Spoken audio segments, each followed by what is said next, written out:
السلام علیکم ورحمۃ اللہ وبرکاتہ۔ آج ہم نورانی قاعدہ کی دہرائی شروع کریں گے۔ پہلے ہم ایک بار مکمل کر چکے ہیں۔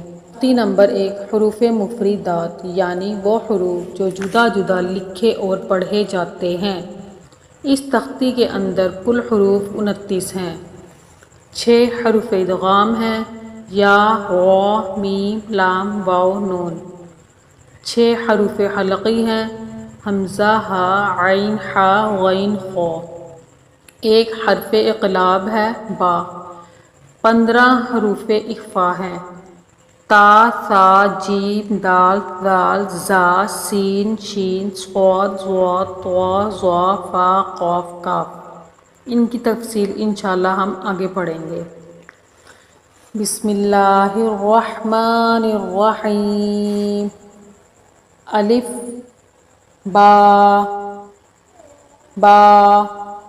با ہونٹوں کے تری والے حصے کے آپس میں ملنے سے با ادا ہوتا ہے۔ تا، تا، سا، سا۔ سامنے والے 2 دانت کے کناروں کے ساتھ زبان کا سرا لگے تو سا کی ادائیگی ہوگی۔ اس کی ادائیگی میں آپ نے سیٹی کی آواز بالکل نہیں لانی بلکہ اس کو نرمی سے ادا کرنا ہے۔ سا، جیم، حا، حا، خا۔ حا اور خا حلق کے درمیانی حصہ سے ادا ہوں گے۔ ان کی صحیح ادائیگی بہت ضروری ہے ورنہ حا اور ہا میں فرق واضح نہیں ہوگا اگر اس کی صحیح ادائیگی نہ ہوئی تو۔ خا پر حروف ہے، اس کو موٹا کر کے پڑھیں گے۔ خا، دال، ذال۔ تا اور دال کا ایک مخرج ہے یعنی کہ ان کی ادائیگی ایک جگہ سے ہوتی ہے۔ سا اور ذال کا ایک مخرج ہے، ان کی ادائیگی بھی ایک ہی جگہ سے ہوتی ہے۔ ذال کو بھی سا کی طرح نرمی سے پڑھیں گے بغیر سختی اور سیٹی کی آواز نکالے۔ ذال، اس میں بھی آپ نے زبان کا سرا سامنے والے 2 دانت کے کناروں کے ساتھ لگا کر ادا کرنا ہے۔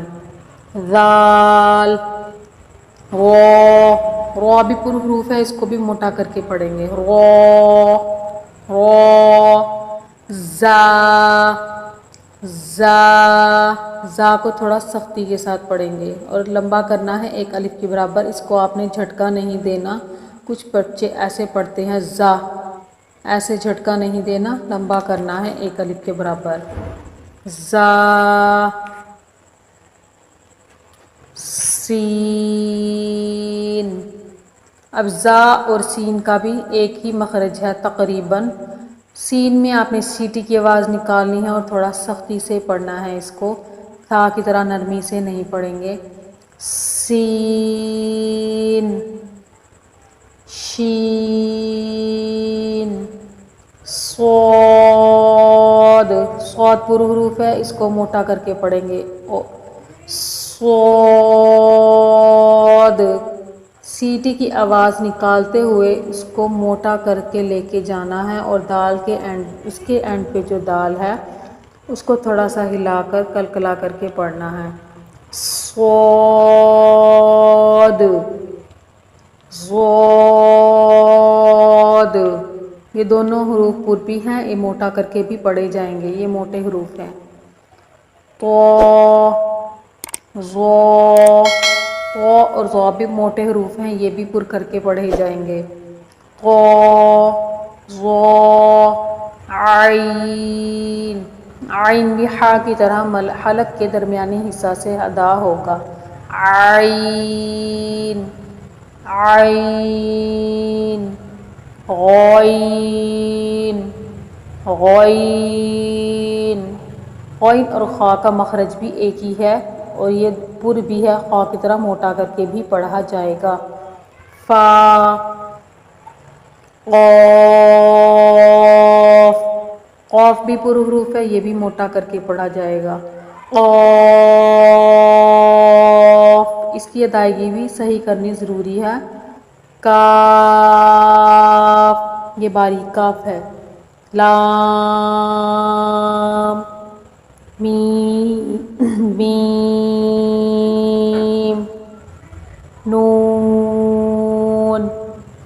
اچھا، با کو ہم نے ہونٹوں کے تری والے حصے سے ادا کیا تھا، لیکن میم کو ہونٹوں کے خشکی والے حصہ سے ادا کریں گے، یعنی کہ جب ہونٹوں کے خشکی والے حصے آپس میں ملنے سے میم ادا ہوگا۔ میم، نون، واو۔ واو کا مخرج بھی یہی ہے کہ یہ ہونٹوں سے ادا ہوگا، لیکن یہ ہونٹوں کے گول کرنے سے ادا ہوگا، ہونٹوں کو آپس میں نہیں ملانا، ہونٹوں کو گول کر کے پھر واو کی ادائیگی کرنی ہے۔ واو، ہا، ہمزہ، یا، یا۔ چینل پر نئے ہیں تو سبسکرائب کر دیں، ویڈیو اچھی لگتی ہے اگر لائک کر دیں۔ اگلے سبق میں انشاءاللہ ملاقات ہوگی۔ السلام علیکم۔